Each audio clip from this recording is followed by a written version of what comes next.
అనుష్క ఘాటి మూవీతో రాబోతుంది. September 5న Ghaati movie release కానుంది. ఈ సందర్భంగా ట్రైలర్ రిలీజ్ చేశారు. ట్రైలర్ చూడగానే ఆకట్టుకుంటోంది. ఘాటి మూవీని క్రిష్ తెరకెక్కించారు.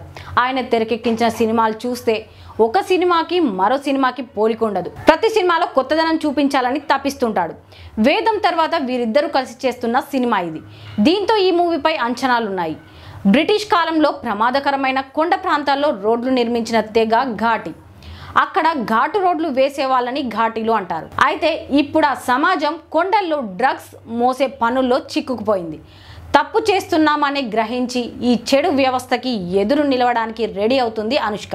ఒక సాధారణ మహిళ నుంచి క్రిమినల్గా ఎలా మారింది అనేది ఈ కథ. అనుష్క ఇంతకు ముందు ఎన్నడూ చేయని పాత్రలో కనిపించబోతుంది. సీత చేసే లంక దహనం చూస్తారు అనే డైలాగ్ ఆమె క్యారెక్టర్ను మరో స్థాయికి తీసుకెళ్లింది. విక్రమ్ ప్రభు, చైతన్యరావు, రవీంద్రన్ విజయ్, జగపతి బాబు కీలక పాత్రల్లో కనిపించారు. ఎమోషనల్, యాక్షన్, లవ్ ఇలా అన్ని అంశాలు ఉన్నట్టుగా అనిపిస్తుంది ట్రైలర్ను చూస్తుంటే. ఇటీవల మిస్ శెట్టి మిస్టర్ పొలిశెట్టి సినిమాతో సక్సెస్ సాధించింది. ఈ సినిమా ఖచ్చితంగా అటు అనుష్కకు ఇటు క్రిష్కు ఇద్దరికి మంచి పేరు తీసుకురావడం ఖాయమని, బ్లాక్ బస్టర్ సాధించడం ఖాయమనే టాక్ వినిపిస్తోంది. ఇప్పుడు క్రిష్కు సక్సెస్ చాలా అవసరం. ఈ సినిమా ఖచ్చితంగా క్రిష్కు మంచి విజయాన్ని సాధిస్తుందని టాక్.